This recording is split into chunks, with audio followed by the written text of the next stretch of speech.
red Renault Megane as it cruised through the city.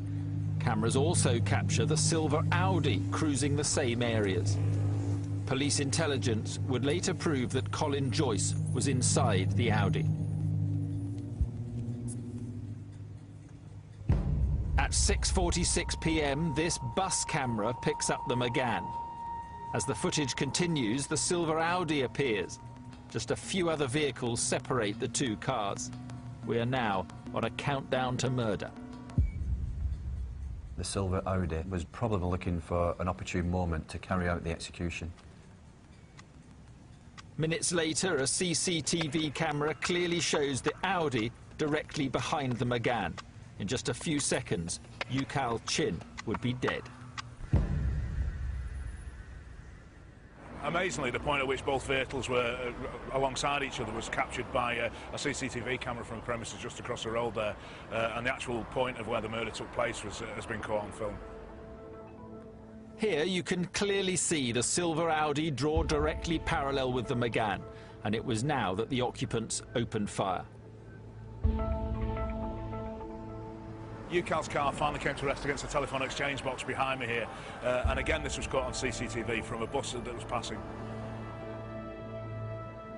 On the left of the footage, a crowd can be seen gathering around the crashed Megane. But it was too late to save Yucal Chin.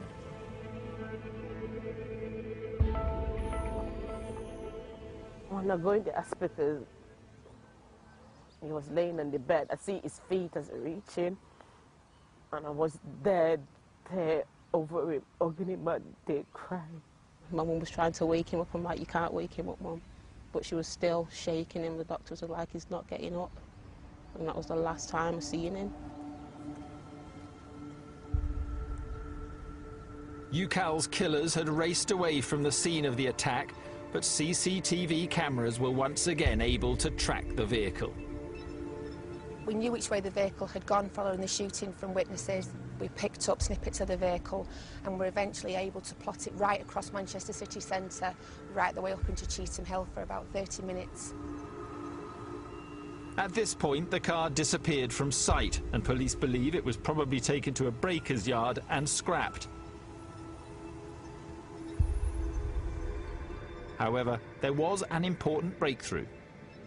A member of the public wrote down part of the car registration number, which was absolutely vital for us, because using the Police National Database for vehicles, we were able to confirm the registration number of that vehicle.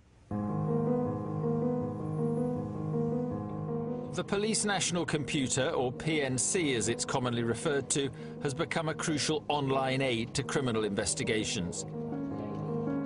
Advances in technology now allow police to search for vehicles using only a partial number plate. And the PNC managed to trace the silver Audi used in the attack. It had been purchased in Luton by members of the Gooch gang some 5 days prior to the attack and driven north from Luton to Manchester, where it was stored in Cheetham Hill. Although Joyce and Amos were still officially under supervision by the authorities, in reality, they'd gone on the run.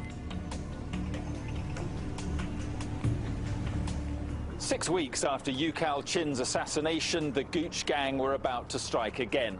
And this time, it would be an even more shocking crime. The fact that these individuals have attacked a funeral, I think is unheard of. I don't think not only in Manchester but in criminal history in the country. Yucal Chin was shot and killed in June 2007 as he drove his car through the streets of Manchester. 6 weeks later, his family finally got to bury him, and in the evening, people began gathering outside Yucal's house for a wake, which would itself end in death. Among the mourners were several members of the Longsight crew and Doddington gangs. Colin Joyce and Lee Amos, the leaders of their bitter enemies, the Gooch gang, knew they were there. I don't think there was any doubt that both Lee Amos and Colin Joyce hated members of the LSC and Doddington and those opposed to the Gooch, and the fact that there had been 80 to 90 people gathering in such a small location here, amongst which there would have been several gang members, was too much of a target for them to miss. Just before midnight, the Gooch gang made their move.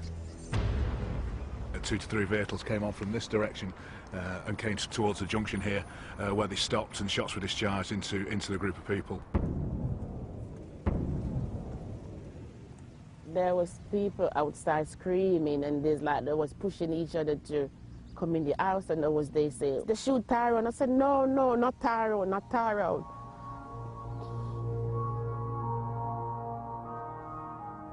Tyrone Gilbert was 24 and about to become a father for the 4th time.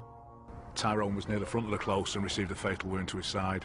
He actually managed to run down to the bottom of the close before he collapsed and subsequently died from his injuries. It's just amazing, really, that there weren't more fatalities with the amount of people that there were about. It says a lot to me that they could go past a wake and shoot into an open street with women and children. They were just unbiased in who they caught with these bullets. It's just a case of, I think it comes down to they've got no self-respect, so they have no respect for the life of other people. They have no value on life, so anyone's for the taking. Detectives now had a second drive-by shooting to investigate. And they needed to move quickly to prevent any more bloodshed. CCTV evidence would again prove vital. It showed the murder vehicles moving into position on the night of the shootings. You can only imagine what the adrenaline must have been like in those cars as they came on to attack the funeral, knowing what they were going to do. The vehicles used in the murder included a Honda Legend and a blue Audi S4. Intelligence proved that both Lee Amos and Colin Joyce were together in the blue Audi at the time of the murder of Tyrone Gilbert. Both vehicles fled the scene and the Audi was never seen again. But police did recover the Honda Legend. It had been abandoned 2.5 miles away in Burnage. This is the car that the killers fled from, now stored in a police compound in Manchester. There's quite a significant amount of both ballistic and forensic evidence recovered. In fact, you can see in the door frame here where a bullet has passed through, where one of the assassins has been sat in the seat and discharged his weapon through the window. The vehicle itself had been disguised somewhat by having the rear windows blacked out. Some of this material has been removed now in an attempt to recover fingerprints. The rear window is still blacked out, however. Quite a lot of the evidence within the vehicle was key in securing convictions on a number of the individuals who stood trial with Joyce and Amos. Police were about to get their next major breakthrough in the investigation. A balaclava was found snagged on barbed wire near the scene of the abandoned Honda Legend. Officers now turned to forensic science in their efforts to solve the case. The Forensic Science Service assists over 120,000 police cases every year. Often it is a forensic scientist working diligently out of the spotlight who provides the crucial pieces of evidence in an investigation. And the recovered balaclava certainly held some secrets. Being a balaclava, there's a high likelihood of saliva being transferred from the person wearing the balaclava. We test for the presence of saliva using a test paper which will change colour from white to blue.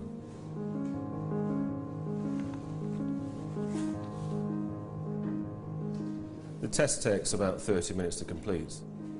After the 30 minutes had elapsed, we came back to examine, and lo and behold, there were traces of saliva around the mouthpiece. We'd then target the area where the saliva test was positive, and we'd take samples of the fabric, we'd literally cut it out, place it into small test tubes, and apply water to extract the DNA that's present in the saliva. What we do is then spin that DNA down in a centrifuge to form a small pellet.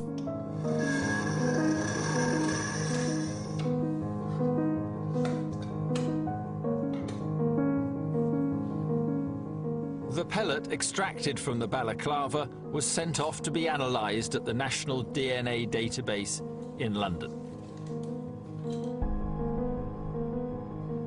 Set up in 1995, the database currently holds the records of around 5 million people. 30,000 samples are added to the database each month, taken from items recovered from crime scenes and police suspects. The DNA pellet came up with a match.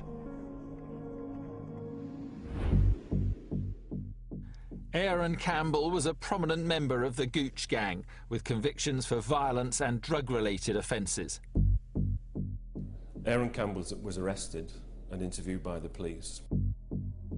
He accepted that at some point he had worn the balaclava, but not that day and not in the Honda Legend. It became vital to prove that Campbell had worn the balaclava inside the car, and the forensic scientists were able to do just that. A tape lift produced fibres from the balaclava, and samples were also lifted from the car. These are the fibres from the balaclava, and these are the fibres recovered from the car seat. Minuscule identical microfibres were found on both samples, proving the balaclava had been inside the Honda Legend.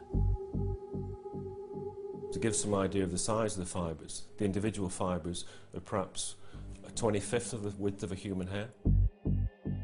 The wearer DNA belonging to Aaron Campbell linked him to the balaclava. It also linked him to the Honda Legend, and as we know, the Honda Legend was linked to the drive-by shooting of Tyrone Gilbert. Forensics had tied the Gooch gang to another murder.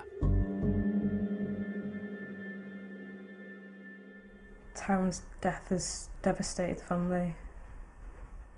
Mum was a strong person, but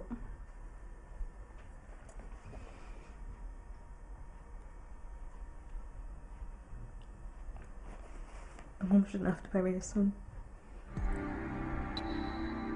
The Gooch gang had destroyed another family. But cracks were starting to appear and the police were closing in.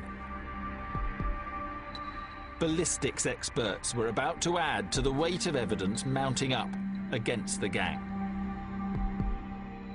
First, they were able to identify the murder weapon used to kill Tyrone Gilbert. This is the actual bullet that killed Tyrone, recovered during the post-mortem. Once again, microscopic analysis revealed its source. The bullet recovered from Tyrone Gilbert was fired from a revolver similar to this Colt revolver here.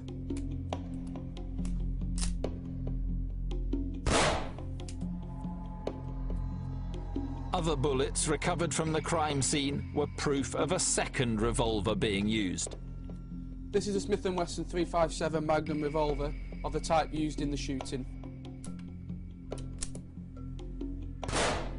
The Smith & Wesson revolver was recovered during the execution of a search warrant by police in South Manchester some months after the murder of Tyrone Gilbert. That weapon had been used in several previous shootings involving the Gooch gang.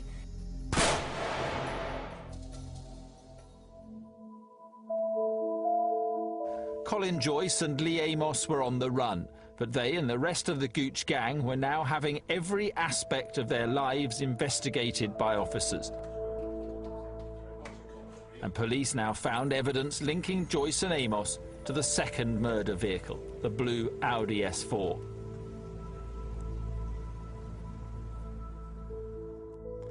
An exhaustive search had led to the discovery of a logbook at a garage in Stockport containing the registration of the blue Audi. The garage owner recalled two men using the initials P and C. Joyce and Amos's nicknames were Piggy and Cabbo. The garage logbook also contained an entry of the letter P and the word Evo. And police had surveillance footage of Colin Joyce getting into and driving away a Mitsubishi Evo. They also obtained a photo from the same observation point, taken by a suspicious